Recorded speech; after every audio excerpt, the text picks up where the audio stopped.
Welcome to the live email clinic for July 6th, 2020. I'm working on some client work. It's a webinar follow-up emails for a money management client. So I want to let you behind the scenes on how I write these emails, and in the process, I hope to help you form your own process and find your own rhythm for writing emails.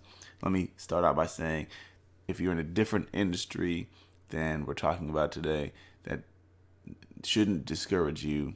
These tips are going to help you learn how to think. Well, it'll show you how I think about emails, how I approach emails, and hopefully help you get into a flow like I have. That sounds really egotistical. It'll help you get into a flow for writing emails. The more time we spend watching process happen, you can form your own process. So let's dig in. I should give you a little bit of background information. This webinar happened on July 1st, and it's about the stock market is crazy since the coronavirus, and how not to lose your money. So the money management firm wants investors with big chunks of money to hand it to them so that they can manage it for them. And so basically the webinar is saying, your advisor's probably not doing this. Let me help you. Or you don't want to try and make it in this environment. Let me help you. And we're setting up a phone call. This is the 5th or 6th, I can't remember, email in the sequence. And we've been sending people to a replay of the event up until now. This is the first email sending people to set up a call. So that's what's happening. Let me start out by showing you this. Where's my cursor? When I'm writing anything really, I like to use this format. Oh, great! The neighbor is mowing his grass. So forgive me if there's a little background sound. Okay. Email. We start by instigating. The first thing you want to do in an email is grab attention and set the stage for what's to come. So you want to get their blood pumping, get the heart beating, mind engaged right off the bat with your email. A lot of people, they want to start out with introductions, which is actually the second thing. You want to start out by talking about what you want to talk about, but that's not really what you what you want to do. You want to set up the reader to receive what you're trying to say to him or her, and you do that by connecting with them emotionally, whether it's something they're worried about, something they're excited about, something they have feelings about. Then you introduce what you want to talk about, in most cases. Then we want to indoctrinate. I like that word, but you could use inform as well. A lot of times people write emails and they start with information. Well, the email is, you don't sell with information per se. People can find information. What they need is motivation. And so you're going to give them the information they need to make a decision, but only after you've put them in a place where they can see how much they need it. Okay, and then invitation. You ask them to you show them how to take the action that they need to take to get the result they need to get. Okay, so that's kind of I call it the 4I formula, and it's what I use as a structure for my emails. It's also how I use for email sequences, but that's a conversation for another time. Okay, and then the next step, I promise we're going to get to writing, but before you write, a lot of times it's a good idea. I encourage you to write an outline that will help you decide how you're going to get through the email. So this formula kind of gives you a structure, but it's not specific at all. So you plan out in an outline how you want to proceed through the email. So for me, again, I'm writing this email about a webinar that happened, or at least people signed up to see this webinar, which means they are interested in the topic, the specific topic we were covering. And so what do we know about these people to instigate them? They have money is either in the stock market or it could be in the stock market. Most of the time, people who are on this list already have money in the stock market. Okay, they want to grow their money over time. That's the second thing. The third thing is they don't want to lose that money. They probably have loss on their mind because of how the stock market acted after coronavirus hit.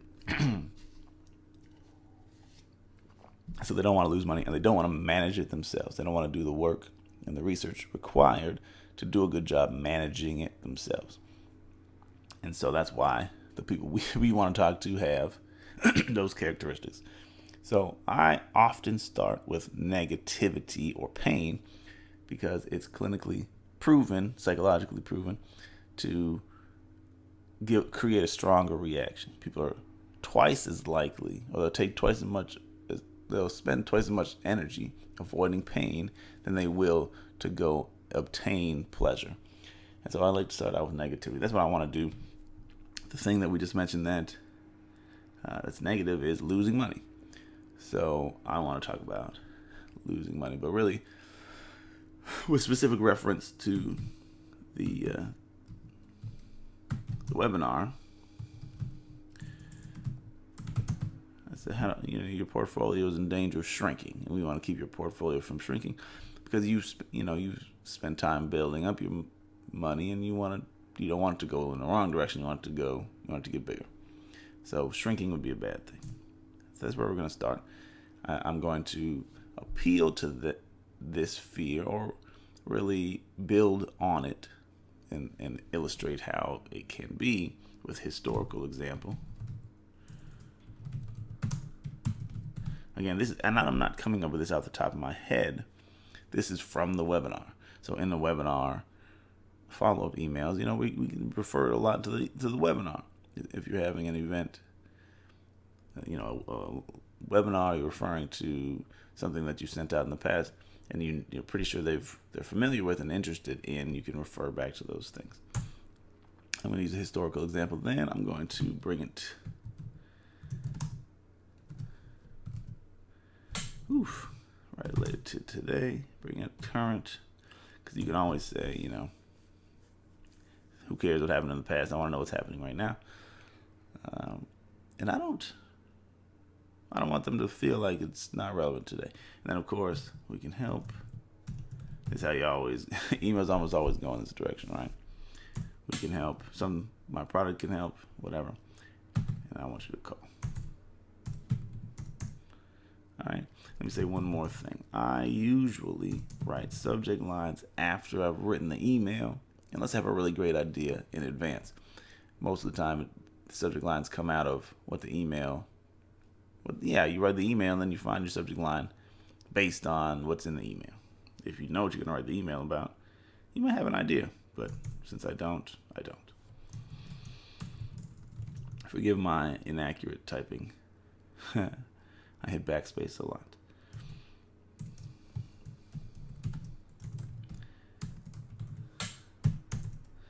So this is how we're addressing people who attended or signed up to attend this webinar.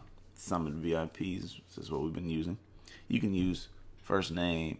You can use if your people are in a group, you're kind of a group name. You can call them whatever the group name is. If there's customers of their products or they're buyers of a particular product, you can call them. Refer to them with something that's meaningful to them. Or sometimes you can just hop right into the copy and not do a greeting thing. Lots of testing to do for, you can see what works best for you. But you could just do without prior knowledge of what works best. You just do what feels best, what seems to fit with what you're trying to do. And then you can come up with testing as you go. All right, so we have to start writing. Okay, something about portfolio shrinking. How about this? How long could you watch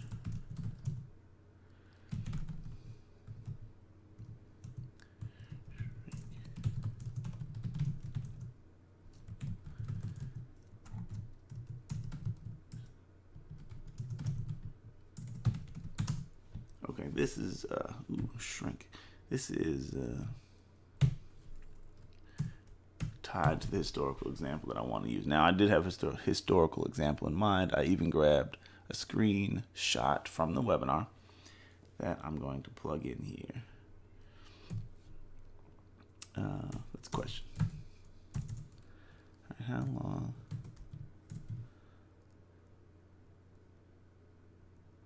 Yeah, how long? Let's do this. How long would you wait before you took action to stop bleeding? So this is instigating in their mind losing money, potentially for a long time. And for many investors, they're quote unquote buy and hold investors. They're going to sit and not do anything while their portfolio shrinks. So that's what I want to hone in on. If you're thinking you could just sit and ride this out and it will be okay, that may be true in the long run, but it's not what we want our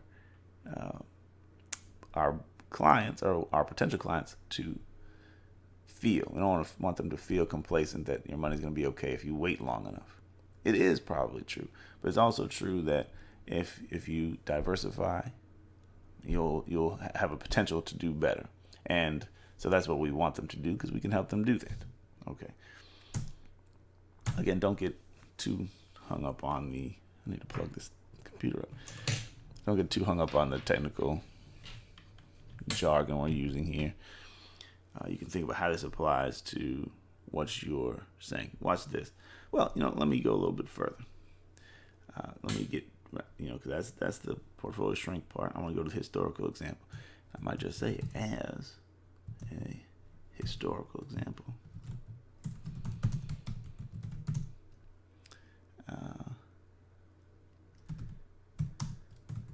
The NASDAQ fell non-stop for 2 years after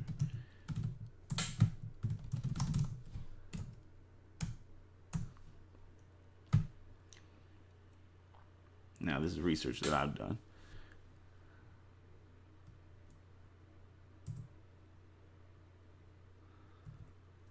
How about this? It didn't recover. Let's say this didn't fully recover.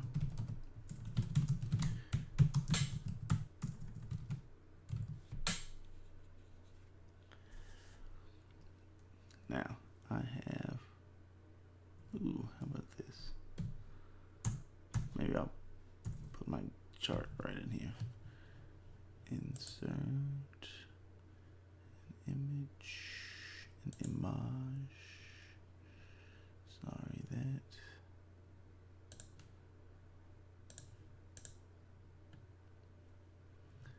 Okay, I like that. That fits in pretty good. Didn't fully recover for 15 years. Sorry, I'm not talking that loud. All right, let's see. Didn't recover. That means if your portfolio anything like the NASDAQ at the time,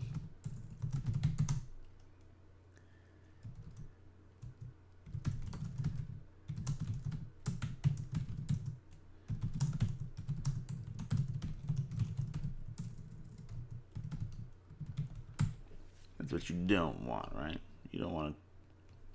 You would not be happy wasting 15 years going no place. And think about it like this. Even in any niche you can think of. If you say, if you've been doing sit-ups for the last 5 years, and you find that your six-pack hasn't shown up yet, and it's because you're doing sit-ups. What you need to do is you should be doing this exercise instead, and you can avoid the wasted time.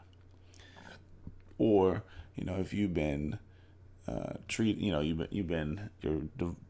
your marriage has been stale and boring for a long time, and you've been following the information you got from pick a guy, and I said guy, pick an expert, and it hasn't been working, is because that's not that is not what's helpful, what you need in order to, instead of spending 10 years not going any place with your spouse, being talking about divorce and not having fun and not building your empire together. You could have been doing this thing instead, and the wasted time, you wouldn't have wasted it. And so it's the same principle here. If you if you are a buy and hold investor and you just sat on your money and it looked kind of like NASDAQ, which is tech stocks, right? If you had tech stocks, you probably spent 15 years trying to get back where you started. You don't want that. So let's say that you could have avoided all that wasted time if you had diversified.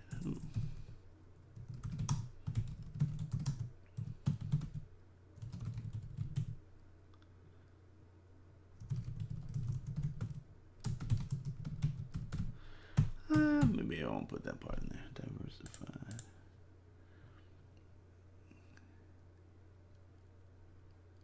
Yeah. Because, if you had diversified into the wrong asset classes, you'd have been messed up. So this, again, ties back to the webinar. If you had diversified into other asset classes or different asset classes. Should I say other? Yeah, let's say different. Diversified into different asset classes based on relative strength. Okay, so again, this is going back to the webinar, but it says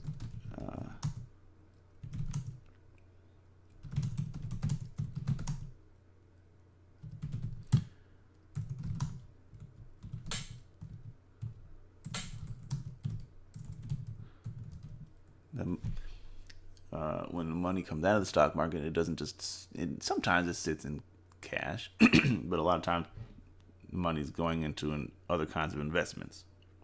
And so that's what the principle is. And that's from the webinar. Money doesn't disappear. It moves into other assets. Let's say it's other asset classes.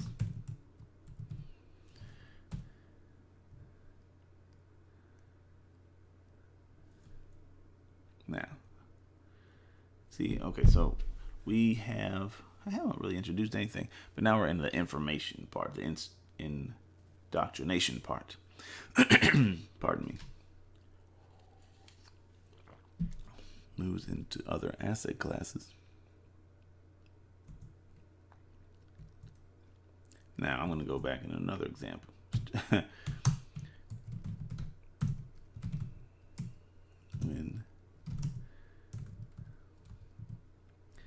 Now we're going to stick on the NASDAQ. And interestingly, I don't know what the market's doing this morning. I haven't looked. But last week, the NASDAQ hit an all-time high. So in a way, it's similar to what happened in 2000. It's at a high. It could fall. And so this all ties in. Even though I haven't explicitly said that, maybe I'll work that in. It might be a distraction. So when the NASDAQ was down whatever percent,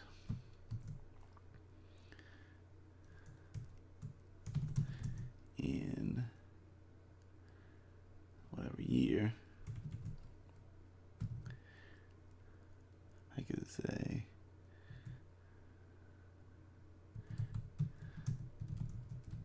up. Okay. And I might do a second example.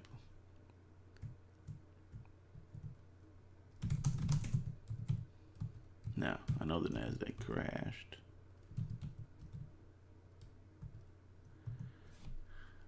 However, percent in 2008, because stocks were bad in 2008 during the financial crisis.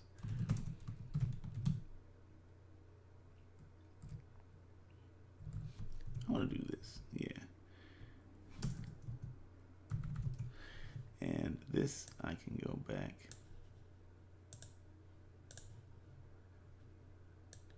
I gotta do all this. You can go back and fix that later. Fill in the blanks. So I don't want you to have to watch all the research or digging around.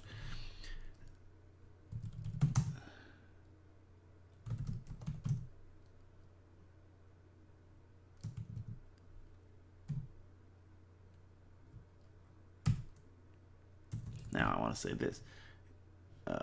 If this isn't just for when things go bad, I want to say even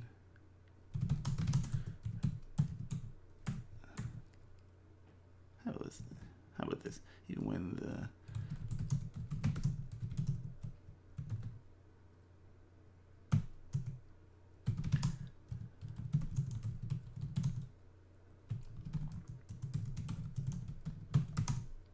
Now, again, these are all from the webinar. These ideas are from the webinar. Actually, I don't know if this particular thing was in there. But let's see. In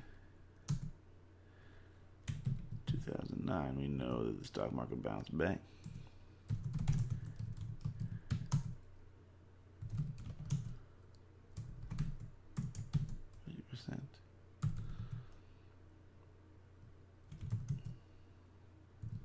Some other asset class did even better.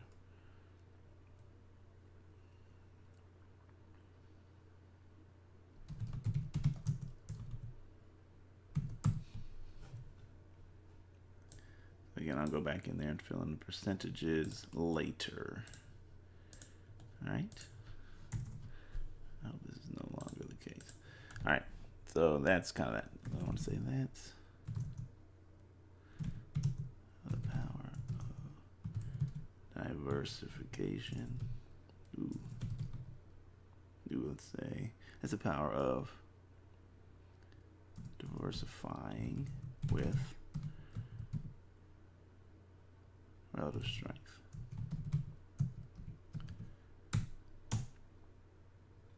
You could put, this is the turn right here. So good examples of what has happened in the past, and we're going to make it relevant to today. So I can say that right now. Relative strength.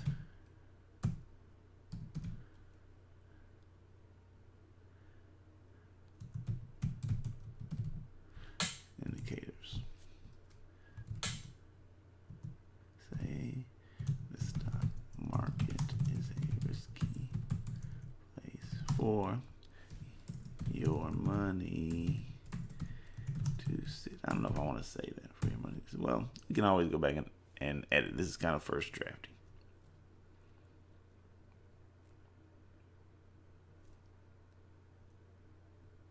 How about this?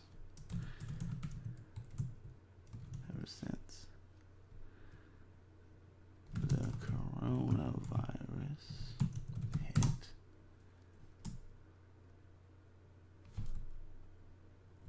I would say relative strength indicators have said, should I say that? That sounds a little weird now. How about this?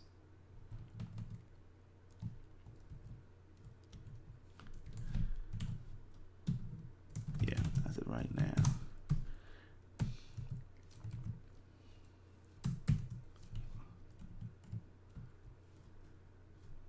Ever since the coronavirus hit,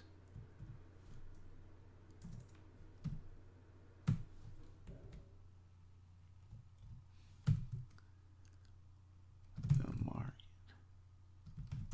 has been, how about this? We've seen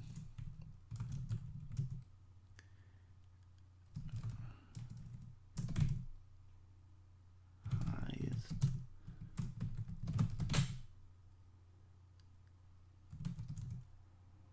in the stock market. See, boom. Now it's saying it's risky. based on the relative strength. You don't want to be where the money is at risk. And now we're just going to get right to the point.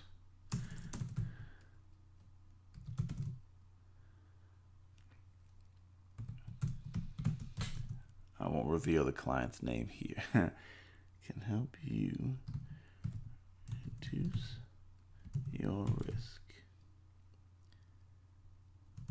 and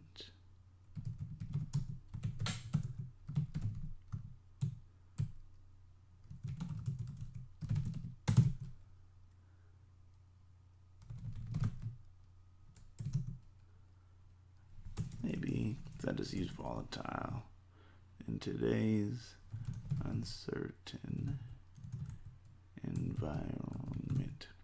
That's the other thing that's true. The uncertainty is real. Obviously, there's coronavirus and the impact of that, the aftermath of that, which we're still going through and maybe going through again. So there's uncertainty around that. There's racial tensions, obviously. There's uncertainty about how that's going to impact everything. Is the NFL even going to run this year? Or they're going to, whatever, Aunt Jemima is no longer a thing. How's that going to impact businesses? We don't really know. And legislation could change, of course, based on, I'm not hopeful, but it could happen. And that, who knows what that will do. And then there's an election in November, and that could have a serious impact on the stock market leading up to and following, depending on what happens. Even no matter what happens, things could change. So there's a lot of uncertainty in the air. So we're going to key in on that here. It's an uncertain environment, and we can help you avoid the uncertainty and not, have your money grow instead of shrink or instead of sit still.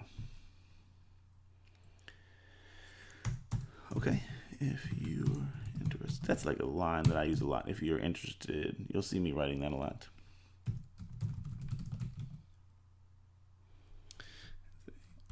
I invite you to set up a call.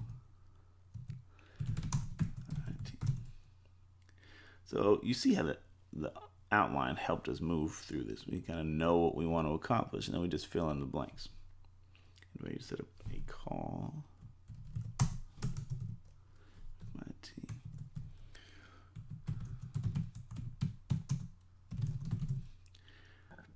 Now we're just going to talk about the point of the call. Discuss how your portfolio is set up now.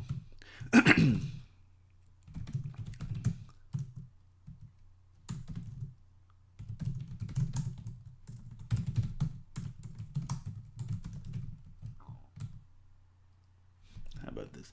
Perhaps you might want to consider, whatever, going forward. Can't overpromise. In this industry, they're very strict about what you can say, about what what you can claim or promise. Get right to the point. Click here to schedule.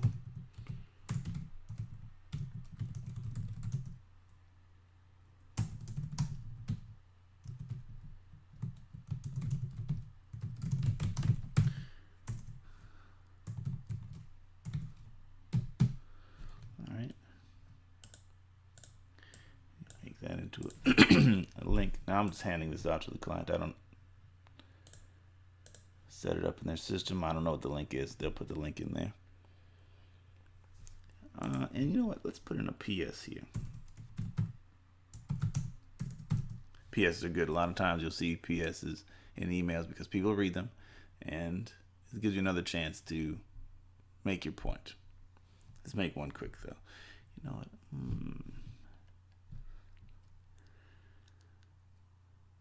What do I want to say? It's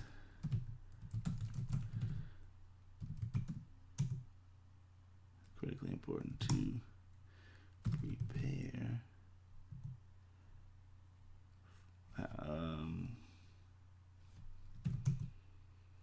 It's critically important to prepare for.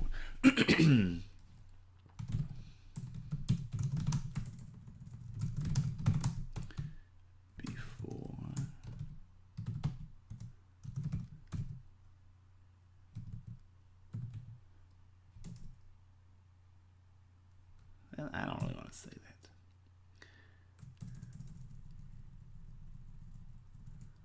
How about this?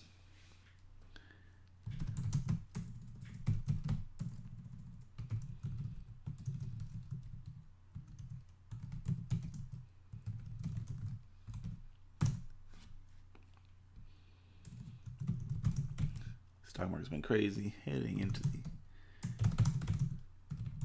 election in November.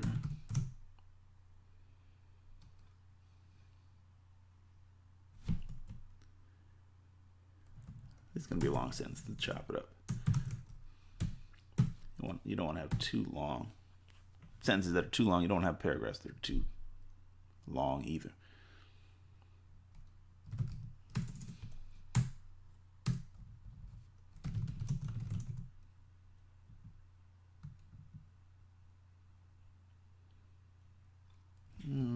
Let's do this. How about this?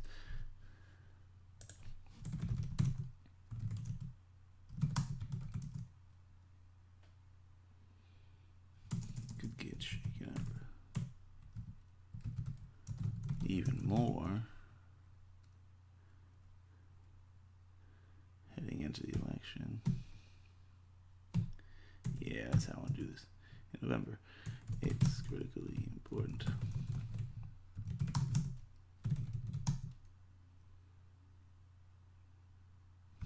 It's really important to prepare your portfolio before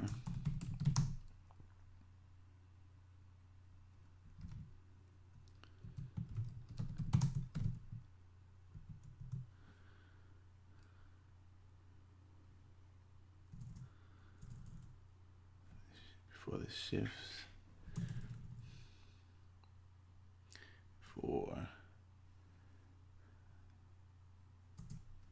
we can say the shifts, for the coming shifts. How do I want to say this? It's really important to prepare your portfolio before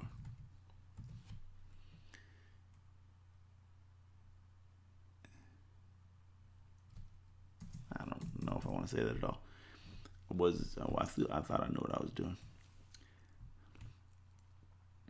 How about this? You can say, yeah, it's really important. Let me just start over. Now is the time to prepare for any shifts that may come before. There we go. Can have a negative impact on your portfolio. It's kind of a long sentence, but we'll go with it. Now let's just say, set up your call with my team today to get ahead of these shifts.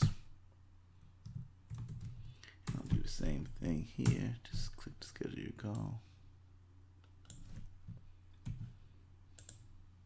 Boom. I think that will do it. So,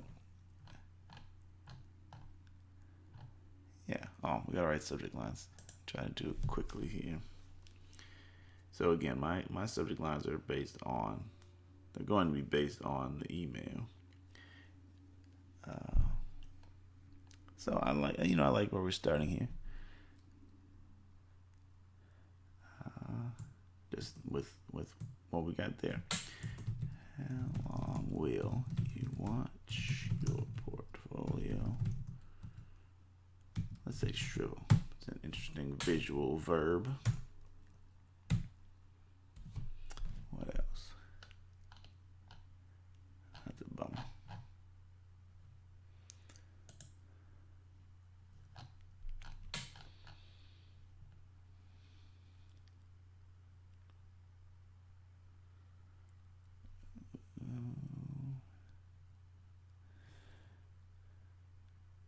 How about this?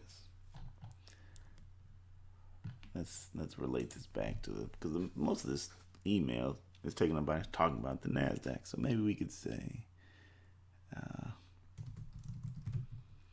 this pattern repeats, you could get crushed. That might be long. You want? I try to keep subject lines 40 characters or less, if you can.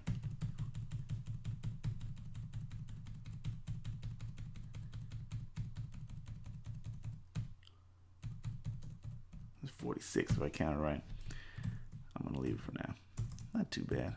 Or you know what? Let's put the crushed in the first part, so that if it gets cut off, at least that will be in there.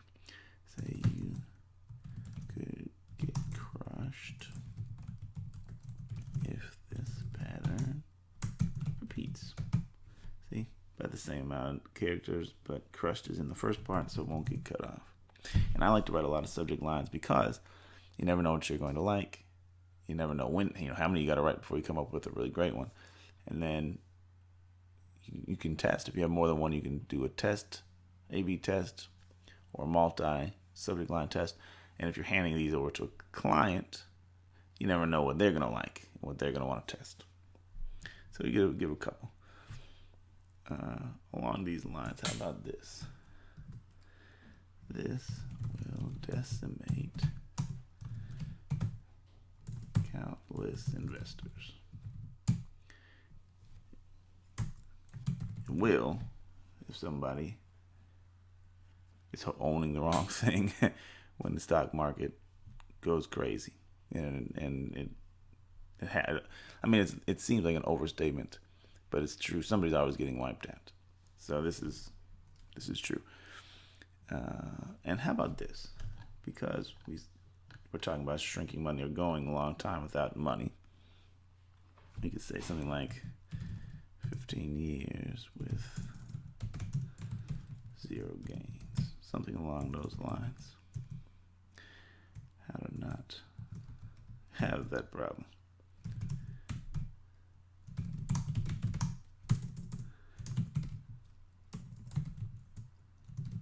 Why am I obsessed with all caps right now? I don't know. All right, so those are just some examples of subject lines you could use. And let me check this out also, because a lot of people will ask, how long is this email?